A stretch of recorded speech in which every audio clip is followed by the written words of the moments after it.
I am beginning a brand new series that I've entitled A Biblical Worldview. And I really believe that this is going to be one of the most important things that I've ever shared.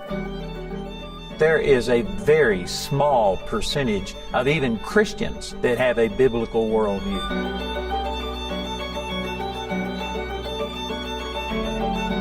The only hope that we have is to return to the Word of God. We need to go back to a biblical worldview.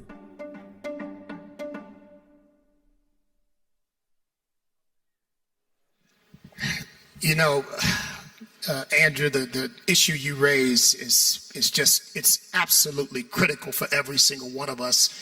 And if any of you, as probably most of you do here, have children and grandchildren, and if Jesus tarries, great-grandchildren, the question before us for this election is, what kind of country is this going to be?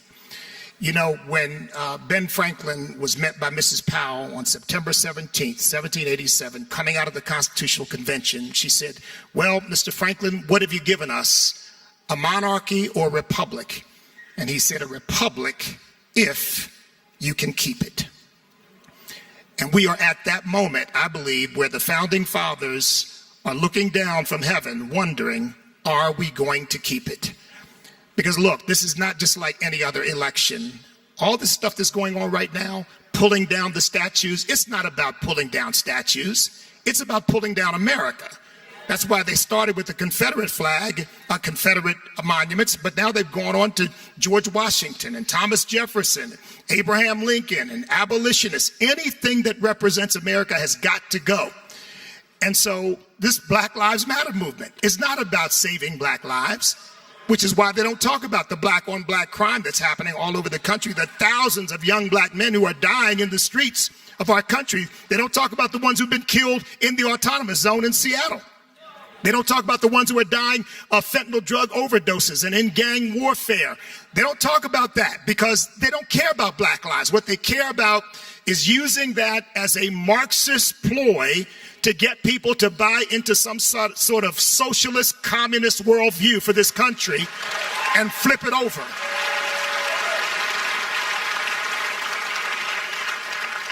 And for those of you out there, and I'm sure this is all of you, who feel as I do, I love this country. I love this country.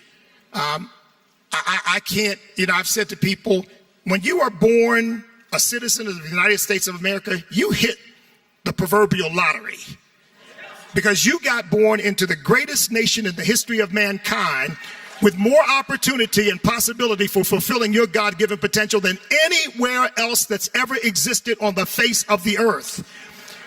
And I really believe that God entrusted this country into the hands of believers. And it's up to us more than anybody else who really sees what's happening, because we were talking about it before we came out. Most people don't understand what's going on, Andrew. They don't get it. They just think, well, we're just having a little debate.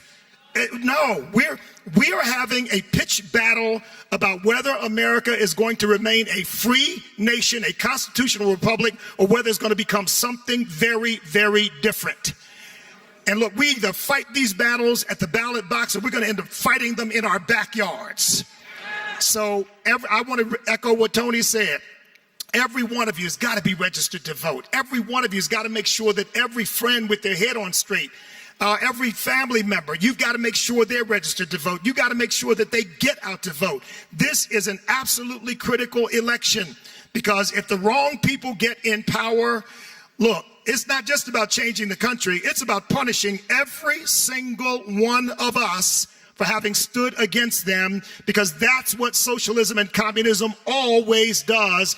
And I'm here, Andrew, I got the invitation a few days ago. I told my office, drop everything, I'm going, because I'm committed to making sure that we save the United States of America. Amen. I knew you'd like E.W. If we could just get him passionate about something, it'd be awesome.